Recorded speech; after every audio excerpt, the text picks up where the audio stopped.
വർഷങ്ങൾക്ക് മുമ്പാണ് തൃശ്ശൂരുകാരനായ അഖിൽ ഗൾഫിലേക്ക് ജീവിതം പറിച്ചു നടുന്നത്. ഏതൊരു ചെറുപ്പക്കാരനെയും പോലെ നല്ലൊരു ജീവിതവും ലക്ഷ്യങ്ങളുമൊക്കെ മുന്നിൽ കണ്ടായിരുന്നു അഖിലിൻ്റെയും യാത്ര. പിന്നാലെ വിവാഹവും മകളുടെ ജനനവുമെല്ലാം സന്തോഷകരമായ ജീവിതത്തിന് കരുത്തു പകർന്നു. 2017 ദീപയുമായുള്ള വിവാഹം. പിന്നാലെ ദീപയെയും അഖിൽ ബഹ്റൈനിലേക്ക് ഒപ്പം കൂട്ടി. അവിടെ ജീവിതം ആഘോഷിക്കവെയാണ് ഇരുവർക്കുമിടയിലേക്ക് 2 വർഷങ്ങൾക്കിപ്പുറം ഒരു പെൺകുഞ്ഞുകൂടി എത്തിയത്. സന്തോഷം ഇരട്ടിയായ നാളുകളായിരുന്നു കഴിഞ്ഞ ദിവസം വരെയും. യാത്രകളിലും ആഘോഷങ്ങളിലും മകളെയും ഒപ്പം കൂട്ടി കൂട്ടുകാർക്കൊപ്പം സന്തോഷകരമായ ആഹ്ലാദകരമായ ജീവിതം.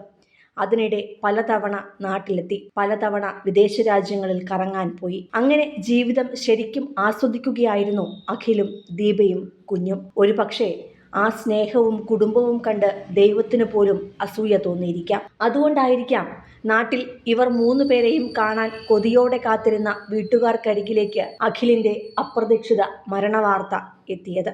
നാട്ടിലേക്ക് വിമാനം കയറും മുമ്പ് പ്രിയപ്പെട്ടവർക്കായുള്ള സമ്മാനങ്ങൾ വാങ്ങാനും എല്ലാം പാക്ക് ചെയ്യുവാനും ദീപയ്ക്കൊപ്പം ഓടി നടന്ന അഖിൽ വിമാനം കയറും മുന്നേ തന്നെ വീട്ടുകാരെയും കൂട്ടുകാരെയും എല്ലാം വിവരം അറിയിച്ചിരുന്നു. മൂവരെയും പിക്ക് ചെയ്യുവാൻ കൊച്ചി നെടുമ്പാശ്ശേരി വിമാനത്താവളത്തിലേക്ക് തിരിച്ച പ്രിയപ്പെട്ടവർ മണിക്കൂറുകൾക്കിപ്പുറം അറിഞ്ഞത് മൂവരും പുറപ്പെട്ട വിമാനം അടിയന്തിരമായി കണ്ണൂർ എയർപോർട്ടിൽ ലാൻഡ് ചെയ്തതും ചികിത്സ നൽകിയിട്ടും അതിവേഗം അഖിലിനെ തേടി മരണമെത്തുകയും ചെയ്ത ദാരുണമായ വാർത്തയായിരുന്നു.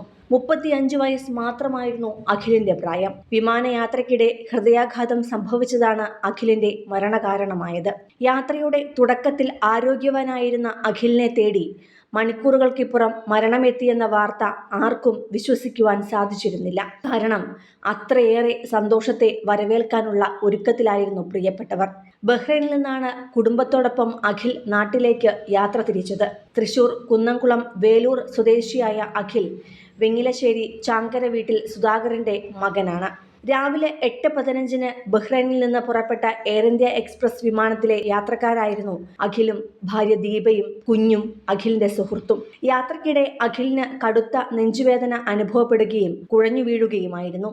വിമാനം പുറപ്പെട്ട് 2 മണിക്കൂർ കഴിഞ്ഞപ്പോഴാണ് അഖിലിന് നെഞ്ചുവേദന അനുഭവപ്പെട്ട് കുഴഞ്ഞു വീണത്. കണ്ണൂരിൽ എമർജൻസി ലാൻഡിംഗ് നടത്തി അഖിലിനെ ആശുപത്രിയിൽ എത്തിച്ചുവെങ്കിലും രക്ഷിക്കാനായില്ല. കണ്ണൂർ വിമാനത്താവളത്തിലെ ഡോക്ടർ പരിശോധിച്ച ശേഷം മട്ടന്നൂരിലെ സ്വകാര്യ ആശുപത്രിയിൽ എത്തിച്ചുവെങ്കിലും മരണം സംഭവിക്കുകയായിരുന്നു. ഇന്നലെയാണ് അഖിലിന്റെ മൃതദേഹം വീട്ടുവളപ്പിൽ സംസ്കരിച്ചത്. സിനിമ, ഫാഷൻ, ലൈഫ് സ്റ്റൈൽ വാർത്തകൾക്കായി മലയാളി ലൈഫ് സബ്സ്ക്രൈബ് ചെയ്യൂ. ലേറ്റസ്റ്റ് അപ്ഡേറ്റ്സിനായി ബെൽ ബട്ടണും അമർത്തുക.